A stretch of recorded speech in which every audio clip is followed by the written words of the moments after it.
Assalaamu calaykum walaalayaal meel walba aad dunida aad ka joogtiin waan idin salaameynaa. Fadlan channelkan haddaad ku cusub tahay subscribe. Walaalayaal maanta waxaan idin wadnaa cashir cusub oo ku saabsan sida video aad dhex dhigtay YouTube aad u dhali lahayd. Sida aad u dhalido video aad dhex dhigtay YouTube waxaad qasbantaa inaad soo furto browser Google Chrome ayaad soo furanaysaa. Google Chrome ka soo fadhis xagga searching ayaa waxaa youtube.com hadda aniga ii qoran tahay oo isoo saaraya. Sidan ayaad ku qoraysaa go ayaa leedahay.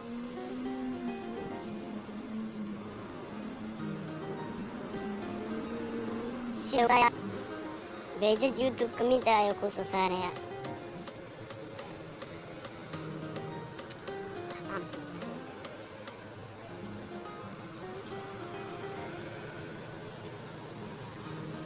Marka uu sidan ku noqdo waxaad ku khasbantaa inaad taabato saddexdaas dhibic kor saaran meeshaan desktop site ee qorantaad sax saaran tahay waa fiiroobi haddii saarneena waa inaad sataa. Kadib waxaad ku dhufanaysaa meesha akoonkaada sawirkiis oo saarnaay.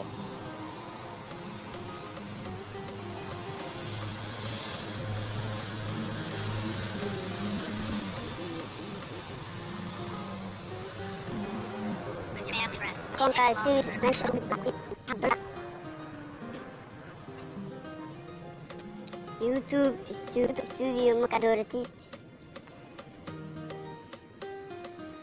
waxa uu ku soo saarayaa meel sida tan oo kale ah.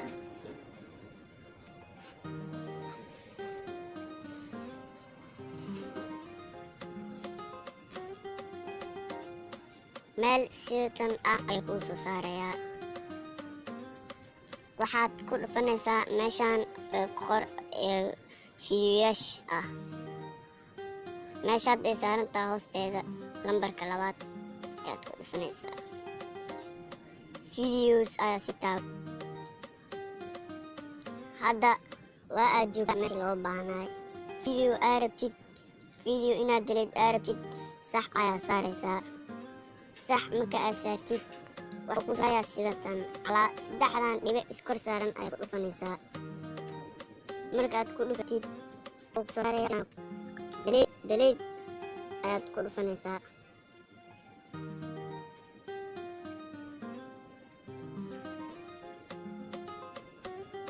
delete markaa ku dhuftid meeshaan ay ku qoran tahay I understand ayaad sax saaraysaa. haddii uu sax ku saarnayn ma delete maayo videogaas.